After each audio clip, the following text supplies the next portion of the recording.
Hello, my wonderful players. Welcome to this episode of How to Be a Great Role Player. Well, today we are looking at my 6 steps to ensure that I create the character of my dreams. And before we go much further, I thought it should be important to state that this is the character of my dreams based on the system in which we are playing. That's very, very important, and I don't count it as one of the steps. The system you should know long before you start creating your character. Of course, I would always advocate that you create your character independent of the system, and then you make it fit. That is an argument one can make, but sometimes it is easier if you know what the system is before you start creating the character. Step number one.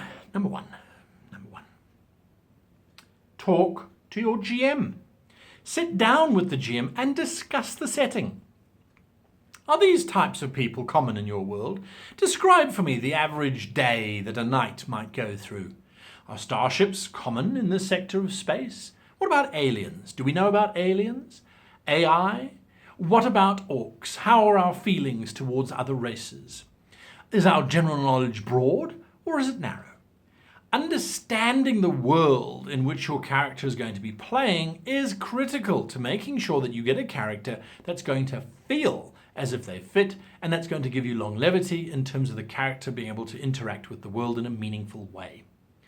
Now, the reasons for this are plenty, but if you're playing in a fantasy game and you name your character, say, Bob, Bob is a modern day contraction and is a modern day joke in terms of its pronunciations and things, and if not, I apologize to all the Bobs out there, but generally speaking, Bob is not considered to be a old school type of name, especially when you're meeting characters like Ulthane and Erin and Theus and those kind of things.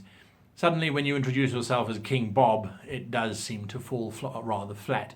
And all of that does is, it might be humorous the first time round, but it kind of breaks the illusion that your character is part of this world, and it feels more like you're just wandering through it as a player experiencing the world rather than as a character experiencing the world, which hopefully is your goal, to be the character in the world, not the player just bumbling through it.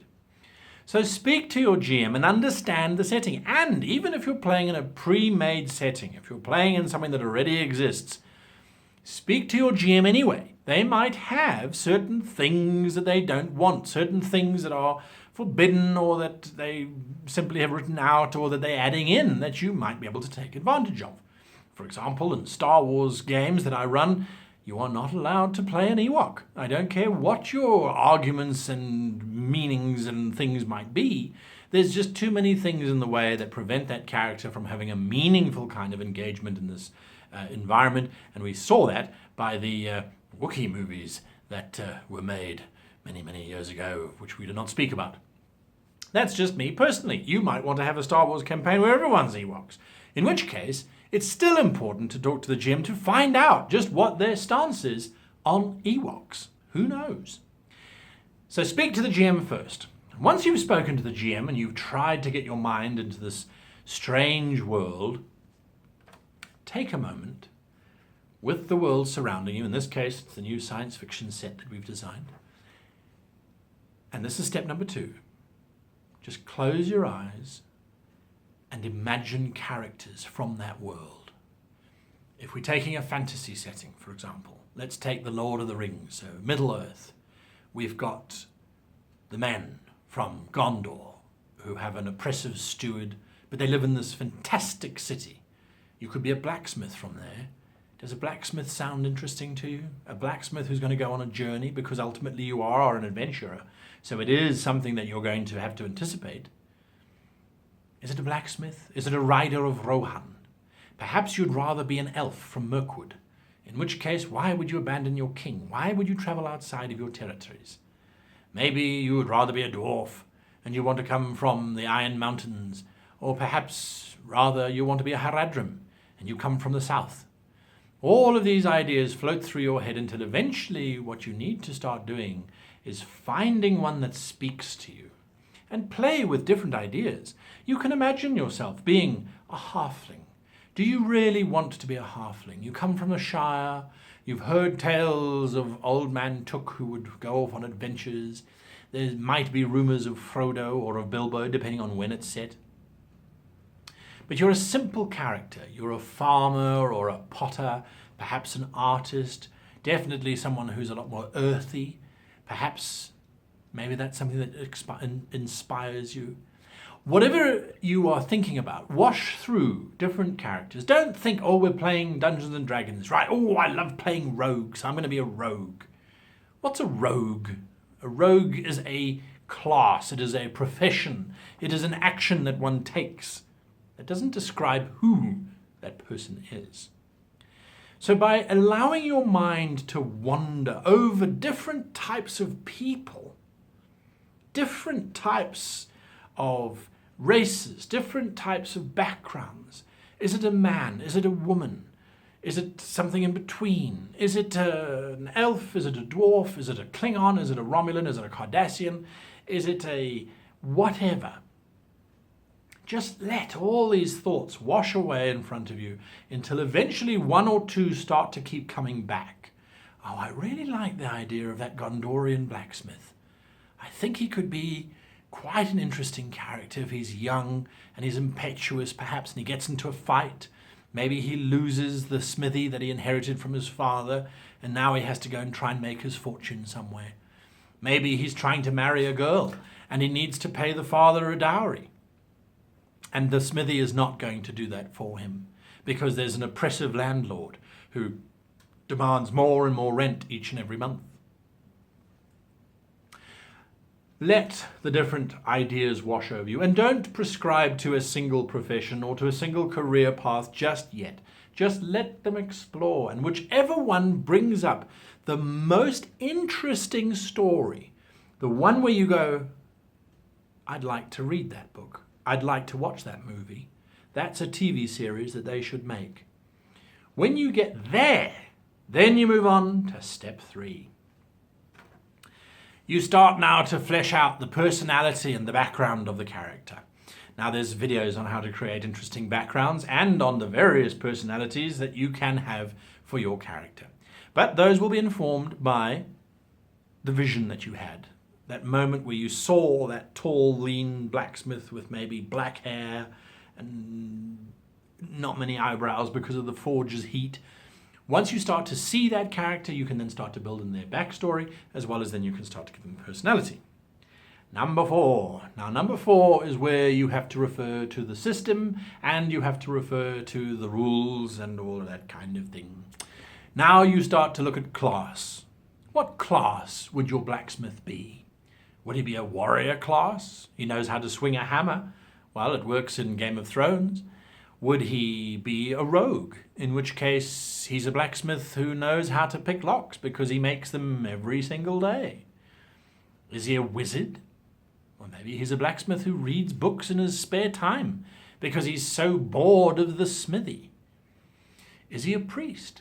In which case he makes holy symbols at his forge, which he tries to sell. You can now start to add in whichever class most inspires you. And which class should inspire you the most? The one that's the most daunting, not the easiest one. Now, why do I say that? You want the one that's going to get you to go to those books time in and time again. And there's a reason for it. You will become a better player if you are forced to read the rules, if you're forced to understand the rules, and to figure out, oh, I never play spellcasters. No, they're way too complicated. No, they're not. You just haven't spent a lot of time understanding them and unpacking them. And if you go, wow, yeah, that's all good and well, but I only like playing rangers. Well, have you tried playing something else? Have you really tried playing something else on a personality that you're interested in?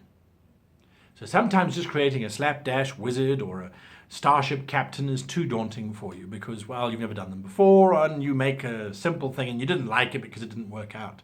How invested were you in the character rather than in the occupation or the class or the profession? Something to think about.